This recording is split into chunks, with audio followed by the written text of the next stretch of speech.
Aldous Huxley was a novelist and a philosopher and an art critic and a million other things, but what he was primarily was a prophet.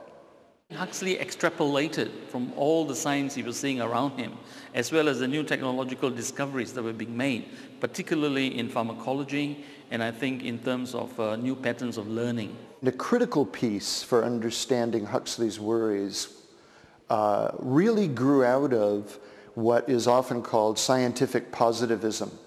The idea that the only truths worth knowing are the ones that we can prove scientifically. What is good in human life? If it's only the things we can quantify, then comfort and pleasure, which we can quantify, become the be-all and end-all of our existence. And this was, what would a culture look like that only focused on comforting itself and pleasuring itself? Brave New World. Huxley analyzes very clearly the concept of soft dictatorship, of a dictatorship in which people are brought to love their state of slavery. The conclusion was very obvious, that the kind of totalitarian regimes that there might be would be eliminated, because that appealed to reality principle: work hard, otherwise you'll suffer. But here comes the pleasure principle that says, hey, it's okay, have another drink, buddy, you'll be fine. In Brave New World, there is the physiological cloning, right? That the society on the assembly line creates the kind of citizen it needs to preserve its power.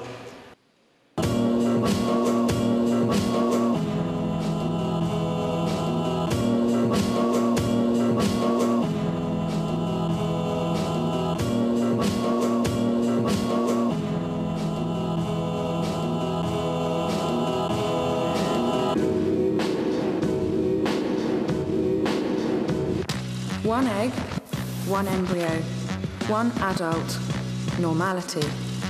But a Bokanovskified egg will bud, will proliferate, will divide. From 8 to 96 buds, and every bud will grow into a perfectly formed embryo, and every embryo into a full-sized adult, making 96 human beings grow where only one grew before. Progress. But there is also something else that we could call a kind of mental cloning, that the worldview of the people becomes standardized also. In Huxley's Brave New World, hypnopedia basically means learning while you're sleeping. Total learning. 80 cots stood in a row against the wall. There was a sound of light, regular breathing and a continuous murmur. There was a whisper under every pillow.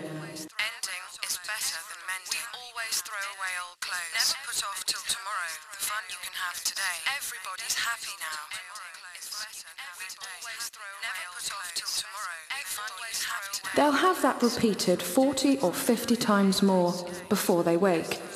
120 times, 3 times a week for 30 months, after which they go on to a more advanced lesson. Why should people read Brave New World today? For those reasons, to see how much of what's in that book that was written, George Orwell wrote 1984 and 1948, he just reversed the last 2 digits. Aldous Huxley wrote Brave New World 17 years earlier, and yet it's more true. Well, I know what Huxley's answer would be, and the answer he gave toward the end of his life. He thought Brave New World was coming, and coming a lot quicker than AF 632. He said it'll be here in another generation or 2. And a lot of the things that Huxley predicts or worries about are in fact coming true.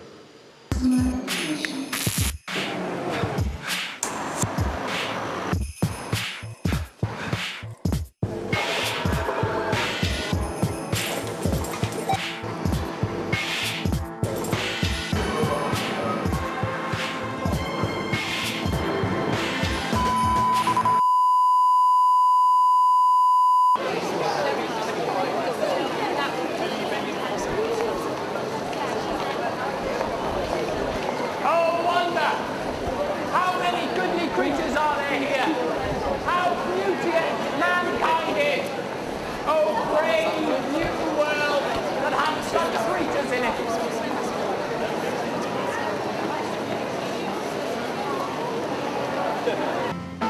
John the Savage was acquainted with Shakespeare during his youth in the reservation. He stands for the old romantic ways, honor, heroism, all the things that in effect come to grief in Brave New World. John comes to the American Southwest, but he can't stand civilization and tries to get away from it. The problem is when he returns to the desert, civilization follows him and won't leave him alone.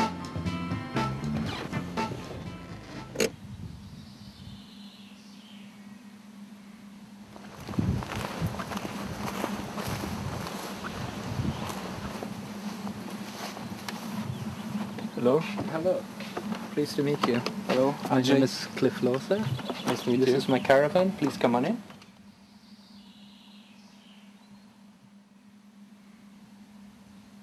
How did you live in India? At first I had the money to live a fairly reasonable lifestyle, but after a while, about 1.5 years of traveling about, that ended and I had to then become a sadhu. And a sadhu is a kind of holy man who more or less sits on the street and waits for someone to give money or food. You became a kind of hermit. I did, yeah. I lived in the forest because that's the cheapest way to live. Once I settled down, I found a place north of Delhi, about 250 kilometers or so away from the city. And there I could build a hut for myself and live without paying any rent. Or it wasn't a proper house, but it was sufficient.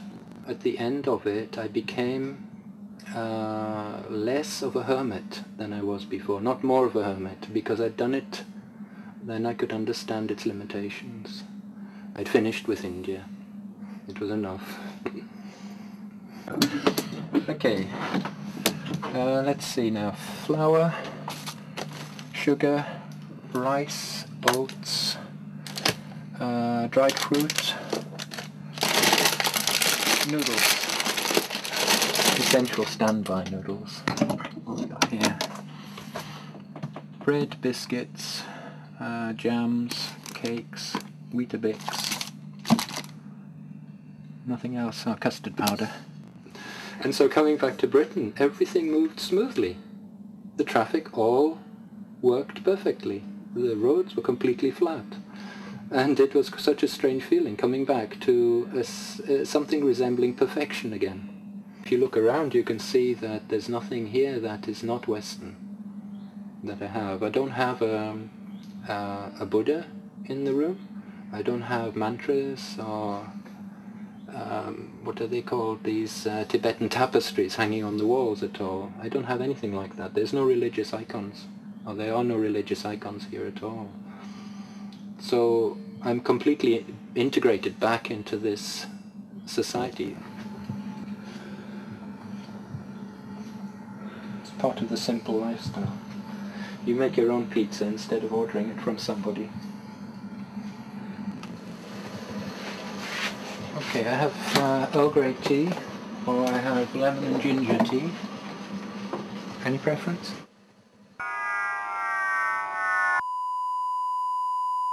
I once went to a supermarket and he told me that in that supermarket it had 26,000 lines. Now a line is just one item of produce. I was eating, when I was in India, 20 lines. Now that means 25,980 lines were useless to me. This means that conspicuous consumption, as it might be called, doesn't benefit people particularly. You get too much choice. Oh, everything in Brave New World is directed to making the body comfortable and serving the pleasures of the senses. And in that sense, everything that sells and appeals to the senses is consumed and consumable. In that way, the society encourages a consumer culture, much as our society today encourages a consumer culture. The idea would be that the capitalist machine could be made to keep turning over by satisfying the material wants of individual citizens, even if these went far beyond actually wants which would sustain those citizens in a particularly comfortable standard of living. Because to have a consumer culture and a consumer society, you need, as we were saying earlier, you need to really make people a little silly. What individual families found in the 1950s and 60s was that they now had enough money to keep updating their material wealth. And if they saw something that looked good on television, or if they got bored with the shape of their television set, or if they disliked the colour of the fridge, or if they saw a car which had a rather more attractive design to it, then they would get rid of what they had, change it for a new model, even if the old model was perfectly all right. Like they will do things against their own better nature, like they will reach out for that extra bowl of whatever, soup or whatever you want, against their own goodness. I suppose the point I'm trying to make really is that people were able in the post-war generation to discover, they discovered that they could have more than they needed. Strange to think that even in our Ford's day, most games were played without more apparatus than a ball or two and a few sticks, and perhaps a bit of netting. Nowadays, the controllers won't approve of any new game unless it can be shown that it requires at least as much apparatus as the most complicated of existing games. Imagine the folly of allowing people to play elaborate games which do nothing whatever to increase consumption. Just having some guys do a documentary. Can you help me look like a skater, please? Oops, sorry. Let's see what we can do for you. Right, cool, man. There's loads of different types of t-shirts. Okay. You've either got your bog standard t-shirt, which is just branded with a skate brand, or you're gonna have to go for something a bit more like a shirt, a bit more bling bling. That's a nice S shirt. That looks good to me. Yeah, I reckon. Medium, yeah. That's a medium. Yeah. Nice S shirt with Curry vest underneath. If you're going for the shirt, that's going to be like smart skater. Right, okay. Skater going out sort of at night time. So probably go for some chinos or something. Okay. What size is your waist? About 30 probably. So right, so we'll go for 32, because you have to have a baggy. And then trainers. These ones are smart. It's like smart casual. Yeah, I like those ones. Yeah, that's good. You go and put the clothes on, okay, and I'll find the shoes. Cheers. It's just round this way, isn't it? Yeah, straight down. I think that the idea that sports would become more and more consumer-based was really a brilliant one. That Huxley saw that something was happening here. How's it going in there? Yeah, it's all cool. The stuff you have to have, all the little bits and pieces that are needed for a 12-year-old to become an ice hockey player or a skateboarder or a football player. I mean, there's this constant need for equipment. I think that was a very clear-sighted idea. Any accessories? Yeah, I picked up get some wristbands. Oh. That one looks funky, don't it? I've got that one. I told you they look bad on me. Start at the bottom with the iPath shoes, coming in at $64.99. Then go up to the Fracture chinos, which are $34.99. The belt is $19.99. The King vest top, $16.99. The shirt, $39.99, and the cap is $11.99. Together with the accessories, the DC wristbands, which are $10.99, and the DC a lanyard, £4. And then top it all off with the skateboard, which is £110.47. And then what's the total? £309.40. But you have to, you know, the skill and the practice, we can't sell that. It's all, you got to do that yourself. Not a joke. Yeah. Oh, all the gear, no idea. We are shopping. Shopping. Shopping. Shopping, shopping, shopping. We bought a teddy bear for my mum. A pair of jeans. A t-shirt. I'm fond of shopping. Like a jacket. And the t-shirt. A sweatshirt. I'm a little bit addicted to shopping. Why are you shopping? Because I don't know what to do. I don't know. They are very short, they are repeated many times. They have very short shots, which makes them dynamic. Knock him down with my teeth! They are not so boring. They are simple. They are not really complicated story. They are pretty. They have nice music, short slogans. Quick colour from Crazy Babes. And this is everything what makes the children really like ads as a form. I think the advertisers have used Hypnopedia to almost the infinite factor. I mean, you know, without that kind of passive learning effect, most advertisements will not be effective, will not work. Most of ads at TV, they are really not informing. They are creating all those feelings around the brand, around the product. And if they are informing, very often it's not really information. The reason why we just walk to McDonald's or reach out for Pepsi or Coke is simply because we're hypnotized. And when we ask ourselves, well, where the hell did we learn that? It's very hard to pin it down because we learn it in our subconscious. It's generally felt that by age 8, kids are beginning to understand advertising is about persuasion. Does that mean that they can resist it? Or that they're... I don't think so. I like it because you can, like, say if there's like a car on telly and you really like it and you want to buy it. And like there's new shampoo out. They would say like it's won 5 awards or something. So it would make you think it was really good. They'd like get somebody on and kind of put the shampoo on that piss and then like make it look really good so you'd want to buy it. I think it's a good estimate is an average child is watching about 20,000 commercials on television every year. They keep on like doing adverts over and over again so it makes you want to buy it. Then when you look at all other exposures, you know, if you said, well, actually, we live in a brand-saturated environment, so you can't walk down the street without having 5 or 6 commercial hits. And if you think about the branding on clothes as well, then you're up there with hundreds of thousands of commercial brand experiences. If there's a new product you would want to, tells you that it's really good and all the facts about it. Although they're actually useless. And it makes you want to buy them, really. They'll have that repeated 40 or 50 times more before they wake. 120 times, 3 times a week for 30 months, after which they go on to a more advanced lesson. Hello, is that Handsome? The Hermit interview. 2 o'clock still? 3 o'clock, yeah. That's fine. John wants to escape from this kind of consumer society. He goes to a solitary tower to make his own garden, to live alone.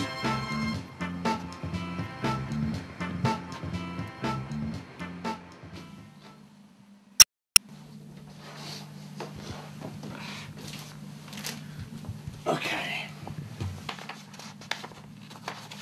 The first advert was on the 6th of August, and it was in the Guardian's media section, and it said resident hermit required for Great Hayward Cliffs Cave, County of Staffordshire, to perform the role of resident hermit, 21st to 22nd September 2002, stipend provided. And this looked like an opportunity to get paid to do nothing, basically, to go and just sort of sit around and be paid. It's like I couldn't really pass that up. Well, as to why I got the job, I've got no idea. I don't know why someone would employ me to do nothing. Maybe I was just suitably enigmatic. Actually, one of the things that happened in the interview was that I arrived in this tower. There's this folly built in the grounds of Shugborough Estate, and I just stood and looked out the window for quite a long time, which I think maybe that clinched it. I don't know. But basically, I did nothing. That was my interview technique. I got paid £600. And the working hours apparently were 10 a.m. to 10 p.m. on Saturday and 10 a.m. to 5 p.m. on Sunday. So that was the original hours, but I made a lot of overtime, I think. Oh, that's right, here's one of the conditions. I should forego the use of all electrical and digital items throughout the period 20th, 21st and 22nd September, to include all cameras, recording and broadcast devices, typewriters, equipment for painting and drawing, large scissors. Yeah, basically that was the conditions that I had to abide by. Did you have audience?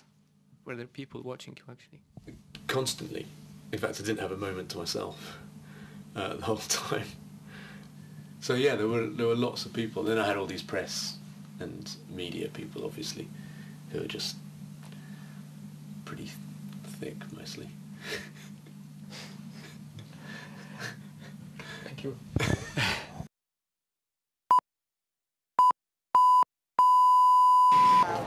Stop! Stop! Listen, I beg of you, lend me your ears. Don't take this horrible stuff. It's poison.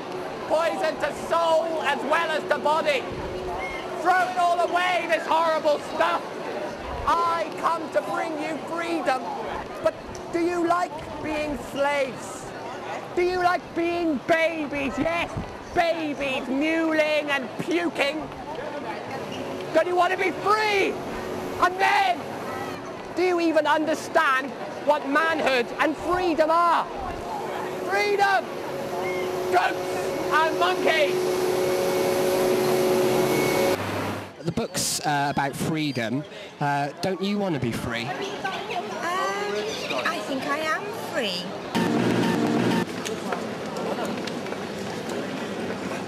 They think they are. They're not really, but they're conditioned to think they're free, and therefore, in a sense, they feel freedom. Huxley was really saying that we could be seduced into giving up our freedom, that we could be pleasured so much and comforted so much and kept so busy that we wouldn't notice that these things were just being taken away from us. The problem is really, in many respects, one of the problems is that the consumer or the citizen now identifies freedom of choice in a rather narrow and restricted way, so that it is identified as something which involves where shall I spend my money. How are you free? Because I can make my own decisions and I'm independent. I earn my own salary. I have an independent lifestyle, so I'm free. I am free. Free to have the most wonderful time. Everybody's happy nowadays.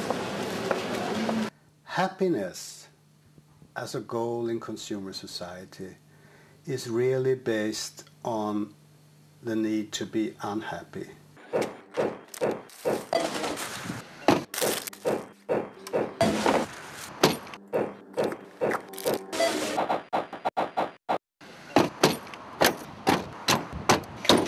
And happiness is one of the most difficult feelings to define in history, because happiness is often just a fleeting moment. I would say dissatisfaction, to be unsatisfied, to be longing for happiness. That's the motor. And the idea is that happiness, once you're happy... Ending is better than mending. Ending is better than mending. Ending is better than mending.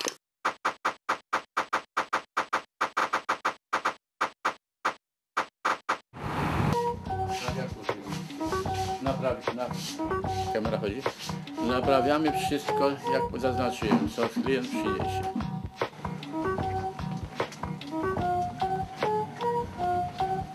This is all I've ever done is repair old Land Rovers with parts of more Land Rovers that are available to be dismantled.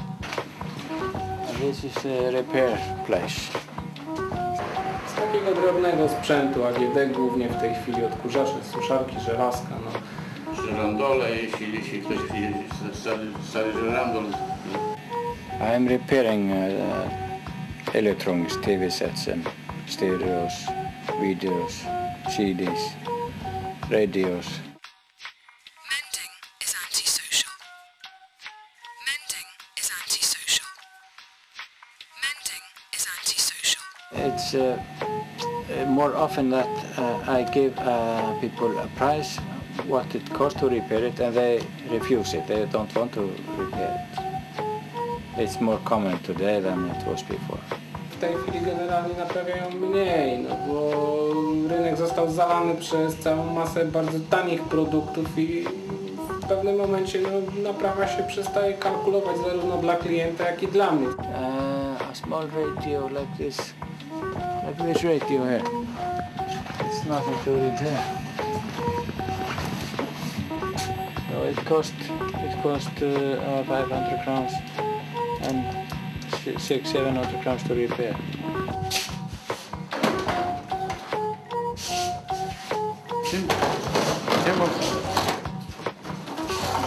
W tym grzejniku po prostu poszedł termostat. A termostat jest tak skonstruowany, że w ogóle jest niewymienialny. No, praktycznie biorąc to całość, no nie, w tej chwili nie wiem ile on może kosztować jako całość. Przykładowo bierzemy za 100 zł, a termostat poszedł za 10 zł, czy 12. No niestety on jest nienaprawialny, trzeba go wyrzucić. And after 2 years, it's just to throw it away. It's no idea to repair it. It's cost too much.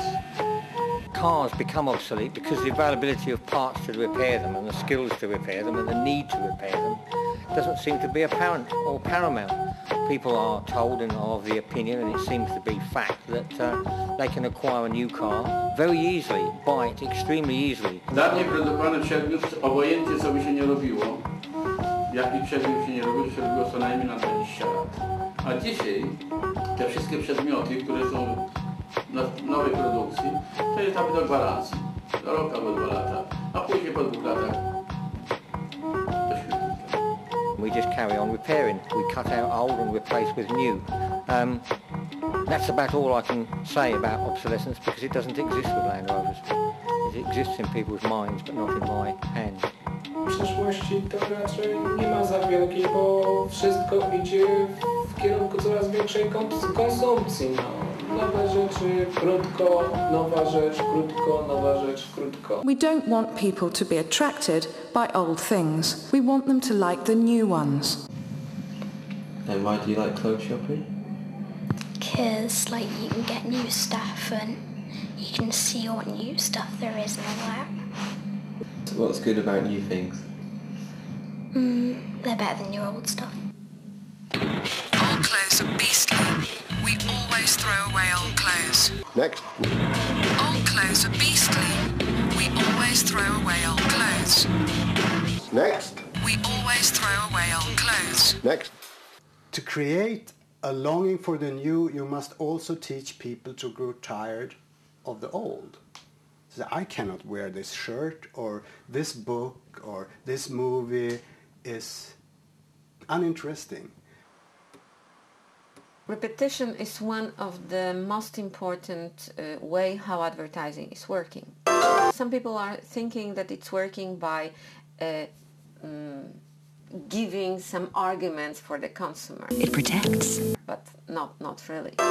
advertising is working a little bit like a drop of the water. Fewer impurities. On the stone, which is, it doesn't have power itself, one ad. But when you are repeating, it's making this hole in the mind of the consumer that when you are repeating something, fewer impurities, people start to like this. Not so much like drops of water, though water, it is true, can wear holes in the hardest granite. Rather drops of liquid sealing wax, drops that adhere, encrust, incorporate themselves with what they fall on, till finally the rock is all one scarlet blob, till at last the child's mind is these suggestions, and the sum of the suggestions is the child's mind, and not the child's mind only, the adult's mind too, all his life long. And that's what I think was missing in Huxley, is that he didn't realize that, you know, in order to persuade children or to raise children in particular consumption practices or work practices would take a constant surveillance or intelligence operation. Next Kids is a research tool that helps you check if the ad works on children or not. So basically it helps clients evaluate the ad before it goes on air. Good advertising should cause purchase behavior. And there's no question about it. We're beginning to realize that the marketplace has grown to be such an influence that parents are crumbling under the pester power. They don't have their own money, they have to go to their parents, but the process is exactly the same. And if your advertising is not persuasive, it's not good advertising. And I think we're now at a political decision point in which we have to say, do we draw limits, or do we go the way the United States went, thanks to Ronald Reagan, and said, children do not need to be protected in the market. They can be consumers from age 0. You want them to change their consumers' behavior. I mean, they're like any other consumers. You want them to want your product. You can talk about a general increasing emphasis on consumption as part of what it means to grow up in contemporary life. Yeah, I'd like it when I'm older because I can just buy whatever I want without my parents saying I can't buy it. Advertising or marketing is a fascinating phenomenon. What you see here is that actually brands change life of people, and I honestly, personally believe in it. Look, the language of marketing is a military language. They talk about targets, they talk about, you know, collateral damage. I mean, they have all that language for thinking about it because it is a tactical enterprise.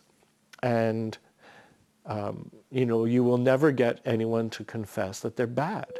You know, young people, teenagers and kids live under very strong pressure.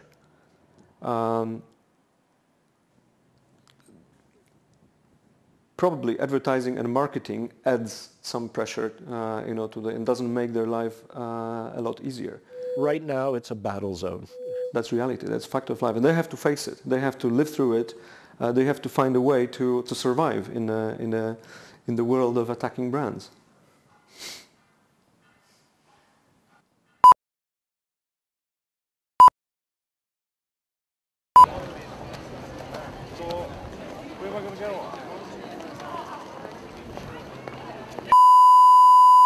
John becomes little more than another diversion, another fad, and the whole lifestyle of the Brave New World is built around distractions and diversions, and to his everlasting chagrin, he becomes one. The reporters come to see what is he doing. This is a new kind of lifestyle, and in just a few days it has already become a fashion, and there is a kind of mass tourism that goes to him. Dzieci pustelnicy mieszkają? Na Melsztynie. Jak tam trafić w ogóle? Jak tam trafić, zaraz tam, panie, pod takiem, jak tam pan Jedzie na myszy, zaraz pod taką górką nawet nie widać ze szosu.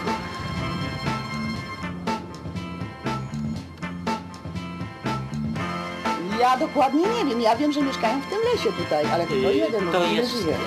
jakieś 50 metrów od szosy, tam w górę troszeczkę. W tym lasku, jak na zamek, jak ten zamek leszczyński widać. Na wprost tego muru zamku leszczyńskiego na dole lesie.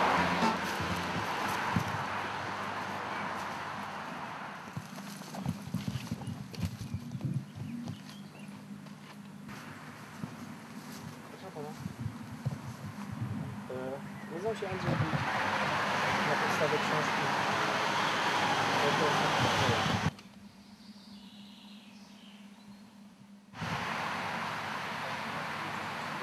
Dlaczego pan tu mieszka? Dlaczego pan uciekł? Dlaczego pan mieszka sam? Ja byłem zakonnikiem. Mnie z zakonu usunięto. No i do tej pory jakoś kontynuuję tą ofiarę dla Pana Boga. A dlaczego pana usunięto? Mówią, że jestem nieposłuszny.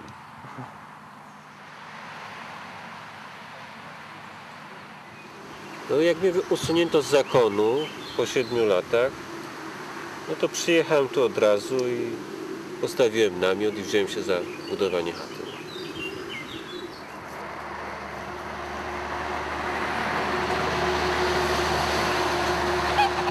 A czy nie przeszkadza panu droga?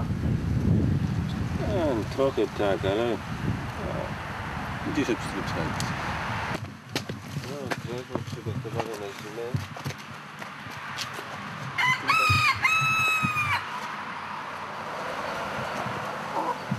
Co pan je w takim razie? Jak wygląda pana jadłość? Posiłek? Tak. Albo zupę robię i mam na 3 dni, czy nawet na 4. Tak jak się codziennie gotuje, to ona się nie psuje. Albo ziemniaki, takie ogórki mam, widzisz tam taki duży ten? Cucumbers. No i ogóra do tego, albo mi się rybę uda złowić. Koty? No koty mam, fajne koty, to niedawno przyniosłem. Tego czarnego, a ten jest 3 dni, a ten jest gdzieś wczoraj przywieziony. Fittings ten.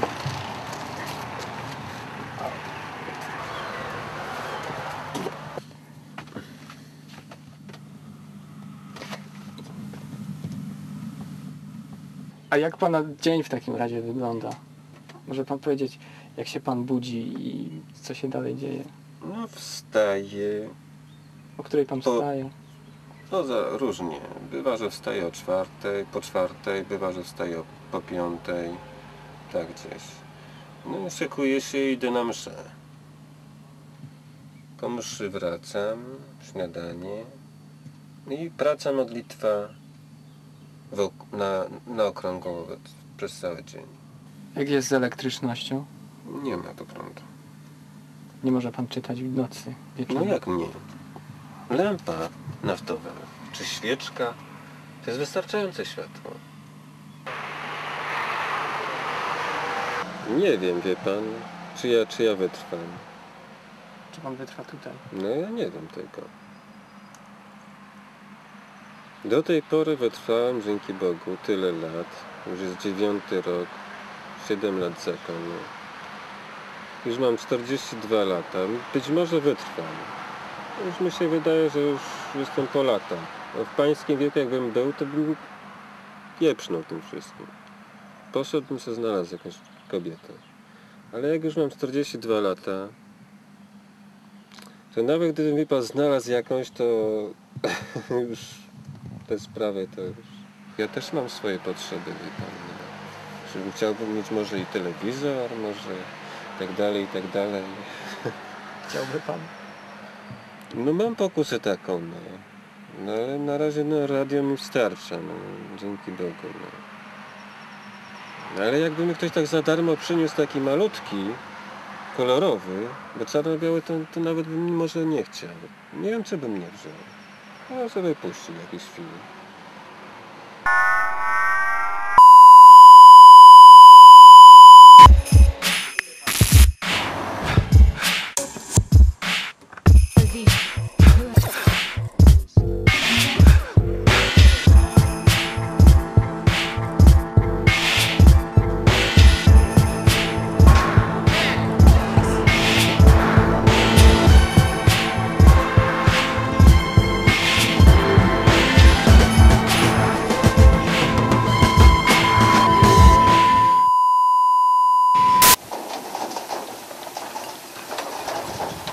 television is so very integrated into everyday life and into the structures of society today. So I think it's extremely difficult to think it away, to imagine what would happen if we didn't have television, or if people suddenly just stopped watching television. Because television is so intertwined with the rest of society, with production, with consumption. You're learning to consume and you're learning to produce through television. Get home, watch TV until supper time. Can't be bothered to do anything else. All you want to do is just sit there all day. I watch like half an hour when I come in from school, and then I go out to play, and then at night I just watch telly. I watch the soaps in the evening with my family, but if there's something I want to watch and they want to watch something else, I'll go upstairs and watch the other telly. Mine's in my baby sister's room because that's the only place that my dad knows how to plug it in.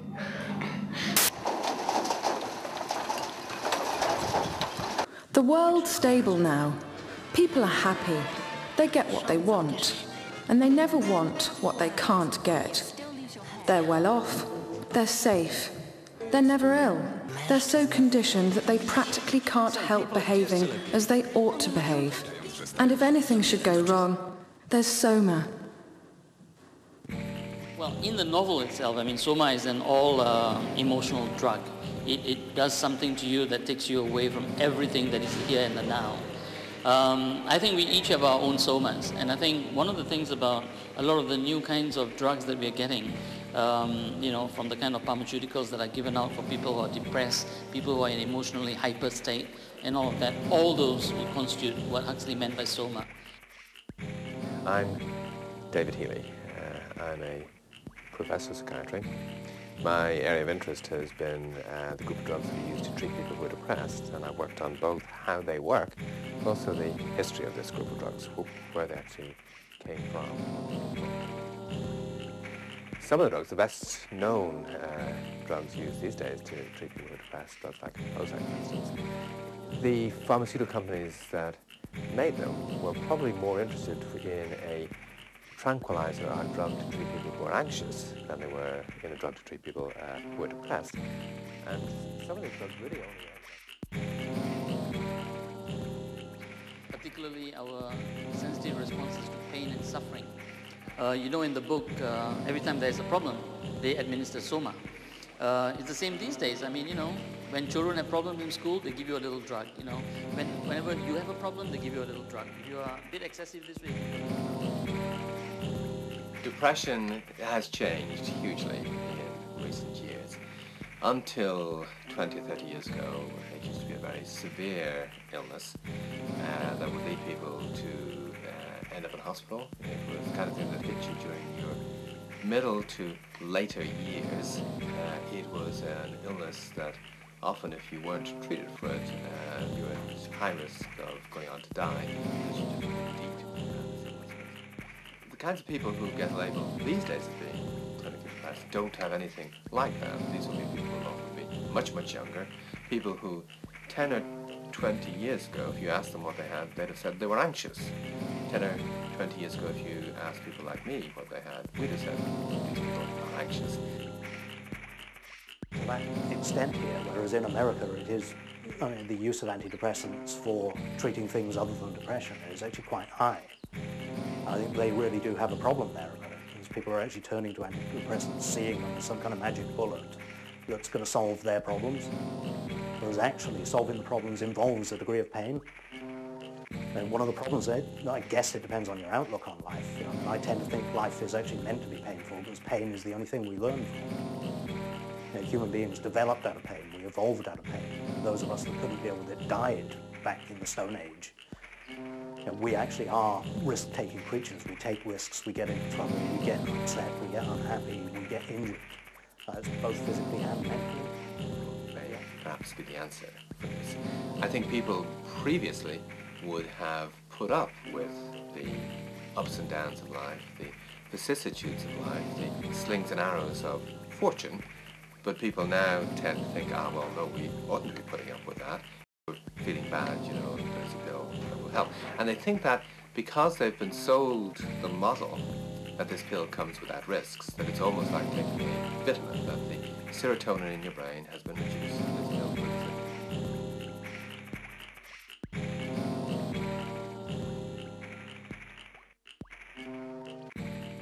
Because it appeals to pleasure. It's pleasurable. So it makes you a bit of a zombie, but a smiling zombie.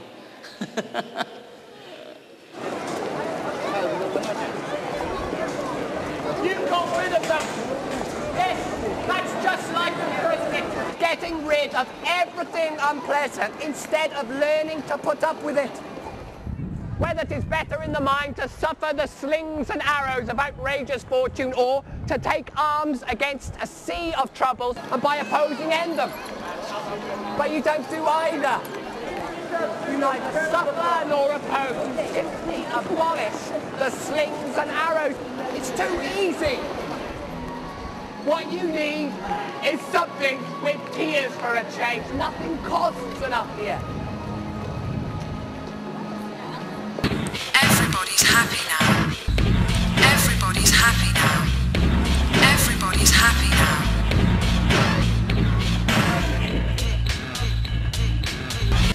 In terms of happiness, Huxley, I think, would make a distinction between inner spiritual happiness, which is a kind of thinking happiness, and the kind of mindless distractions of modernity, as he saw them, to do with the cinema, mass circulation newspapers, people kind of tuning out, not thinking, being moronic.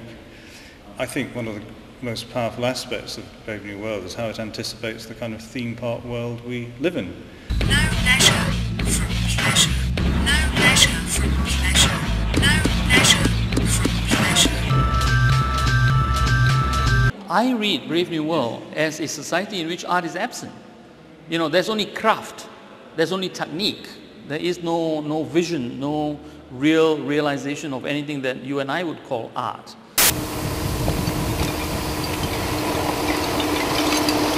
That requires the most enormous ingenuity. Works of art out of practically nothing but pure sensation. Action!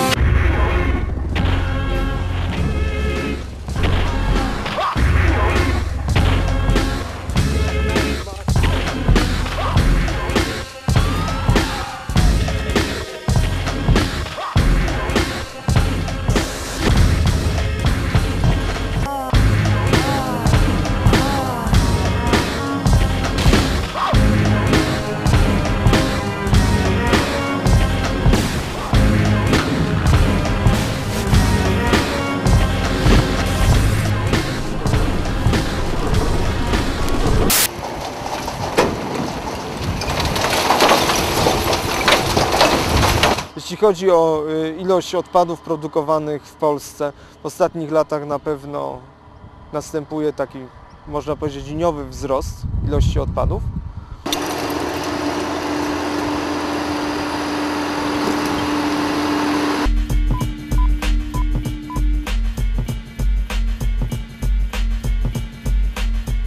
Przyjeżdża coraz to ekipa z magazynu informacyjnego, nakręca 5 minut i ja potem widzę 5 sekund i to wcale nie najważniejszego fragmentu moich wypowiedzi.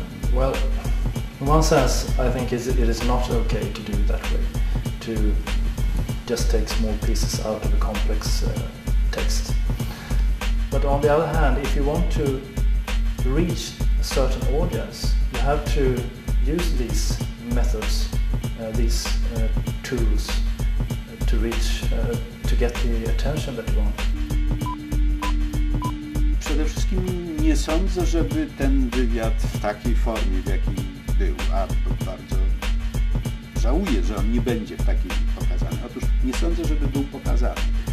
Na pewno będą tam jakieś cięcia, no, według pewnej idei, że coś jest mniej atrakcyjne, coś bardziej. You have to not be too different from popular media, from MTV, or from the commercial channels, if you want to reach that audience.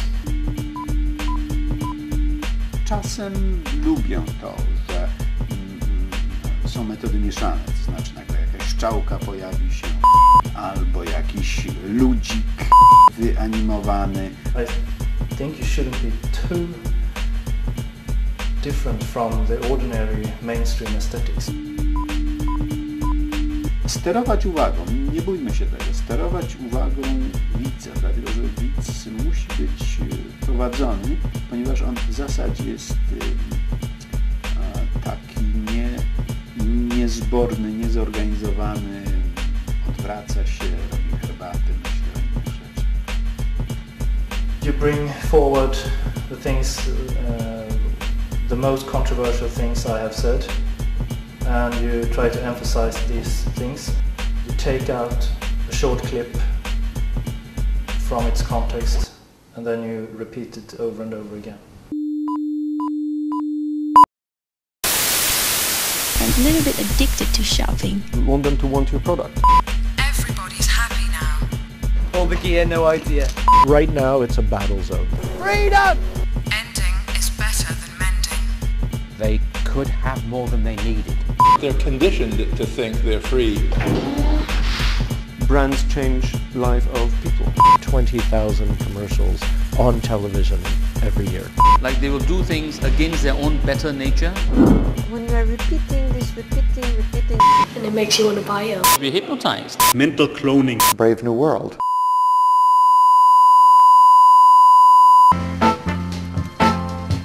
I think what Huxley is saying there is that journalism exists in the Brave New World to titillate, to scintillate, and purely to distract as well, to disengage.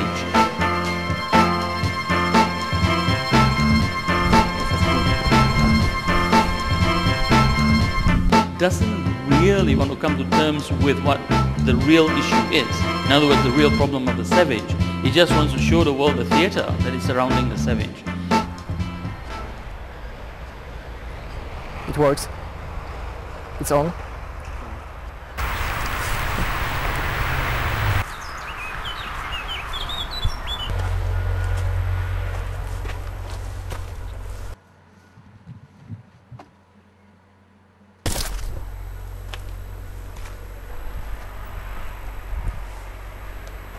Przepraszam. Dzień dobry panu. My szukamy pustelnika. Robimy film. Mógłby pan odpowiedzieć na kilka pytań?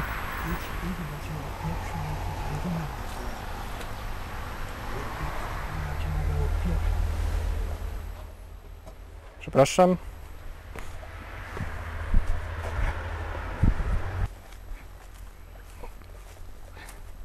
I think it's the other one. He doesn't want to speak. Where, do they live close to each other? Yeah, they said they lived close to each other. This one is kind of crazy. But follow me and see if you can film somewhere.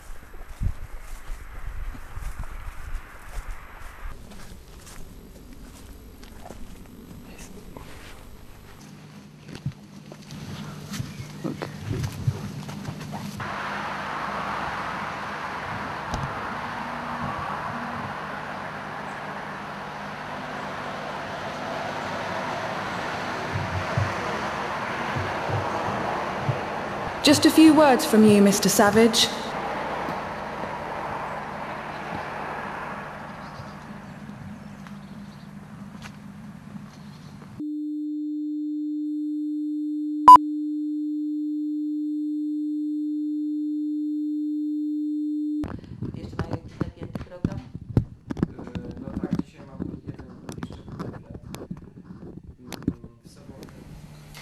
Dlaczego w takim razie zdecydowaliśmy się na taki układ, że pani jest tam, a my jesteśmy tutaj?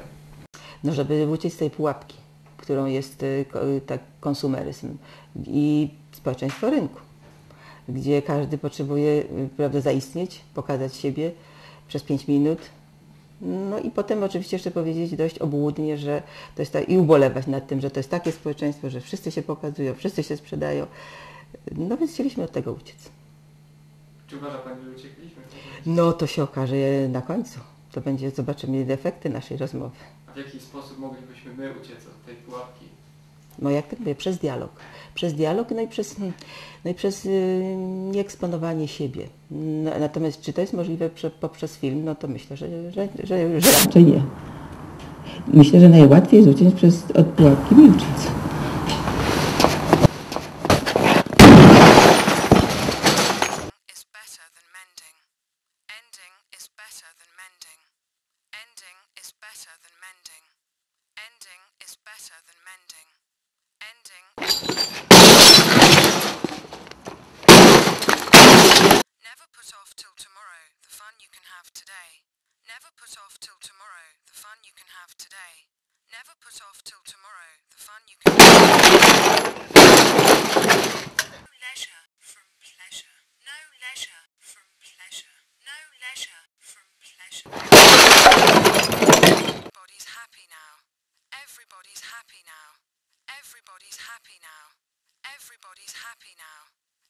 everybody's